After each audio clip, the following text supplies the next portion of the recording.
If you search very hard, it is possible to find more than 1,000 irregular verbs in English. Of course, it depends on where you look. You will find disagreement about some of them, and some which don't seem to make much sense. You'll find some that you might hear from native speakers, but never really need to use yourself.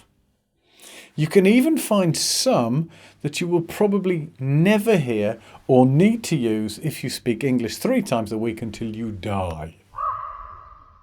You can find some that are used in some places but have been regularized in others.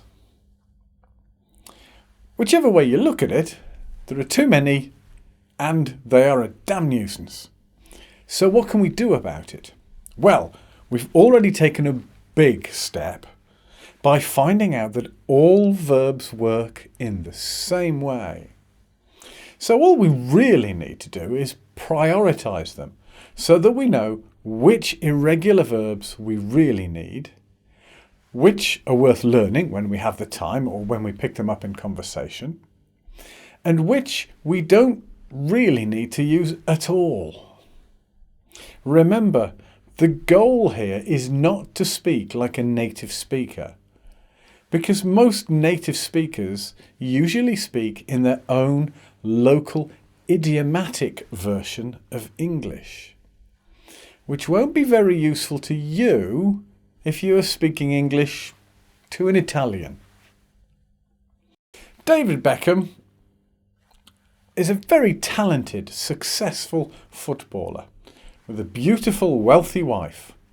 He's famous all over the world. He seems to be a very nice chap with a good sense of humour. He was respected by his teammates as a good captain, and I am genuinely sorry if this offends him, but you do not want to speak English like David Beckham. Thierry Henry speaks better international standard English than David Beckham. Of course, if you and Thierry went to the area where David grew up, you would have much more difficulty communicating with local people than David would. Even if you want to live and work in Leytonstone, Essex, where David is from, there's not much point trying to learn the local version of English. If you arrived with international English, everything would be fine, and after 10 years you might even sound like a local. The best place to learn London idiom is London. The best place to learn Calcutta idiom is Calcutta. The point is, it makes more sense to learn to speak a version of English that can be understood wherever you go. If you learned English at school, then it probably felt at some stage like your teacher ripped off the top of your head, got a bucket full of irregular verbs and tipped them all in. And they're still in there somewhere, sloshing around, all mixed up with the regular ones.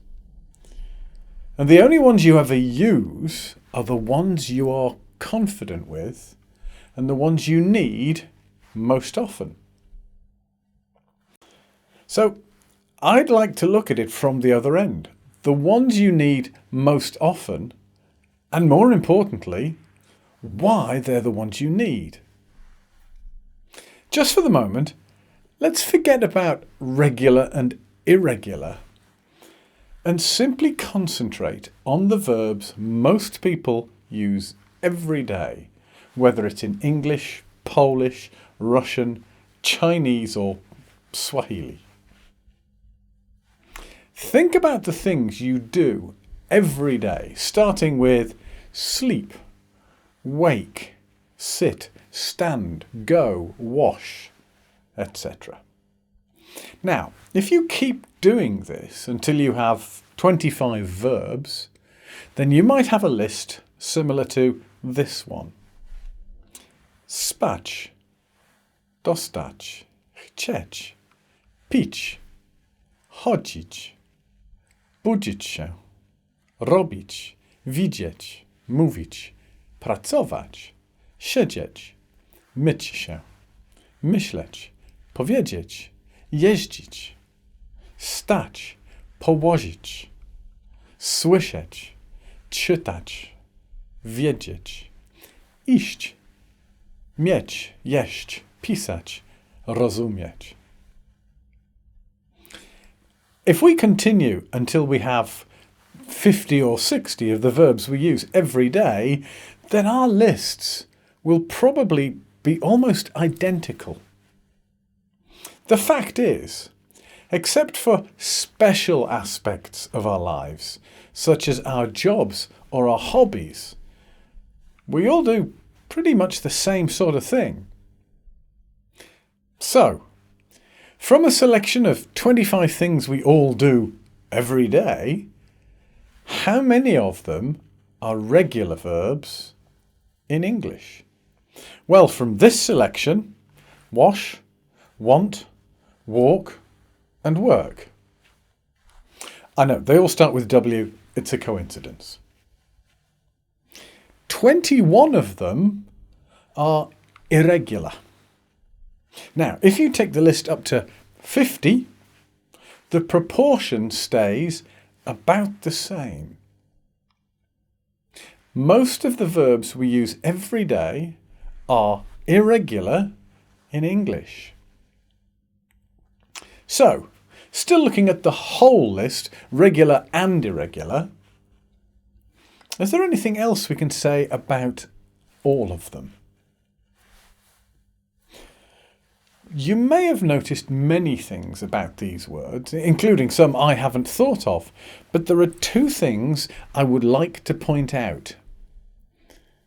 They're all short, except for understand, but that is made from the irregular verb stand. They are all old words, old concepts, even drive, which originally meant to guide animals from one area to another or to the market. When a language is in the early stage of development, words develop as individual sounds that mean specific things. It probably takes a long time before some sounds are joined together to mean a different thing.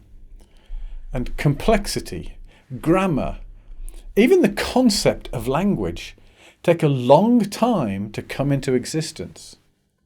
When they do, it's then possible for people to decide to try to make things regular, to establish common patterns. If you look at the list, all of them are words or ideas you might expect to find being used and expressed by prehistoric man, one step up from the monkey. Some languages, such as Polish, have undergone specific bursts of modernization, and a lot of the irregularities have been removed and regularized. As far as we're aware, this has never happened in English, but as time passes and new generations use it around the world, it is changing. For example, learnt, learned, dreamt, dreamed. This still doesn't explain why you can get away with using such a small number of irregular verbs. It's obviously good to recognise a lot of words, even if you wouldn't use them yourself. However, if we choose our favourites carefully, then look at the rest, we'll find that many of them have regular synonyms. For example, why begin when you can start? Many of them are archaic and only useful if you want to write poetry and need a rhyme or a different number of syllables. Some of them you will probably never need. Flee, beseech, cleave, forego. And of course a huge number are simply other irregular verbs with a prefix added. Over by, understand, redo, prepay. Obviously, if you like learning verbs, feel free to use as many as you like.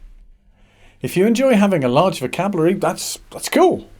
I'm just saying that you don't necessarily need them all. So, what do we get from all this historical speculation and linguistic conjecture? Okay, firstly, you still need to know some irregular verbs, but not 500 or 1,000.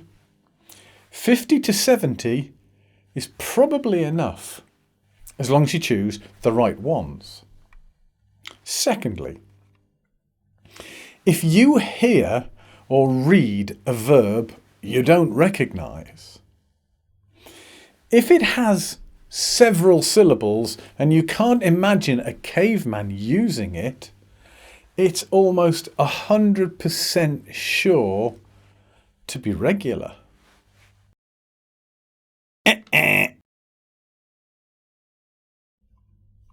If your English colleague says to you, "If we procrastinate any longer, we'll lose this deal," you might need to ask what procrastinate means, but you don't need to ask if it's regular.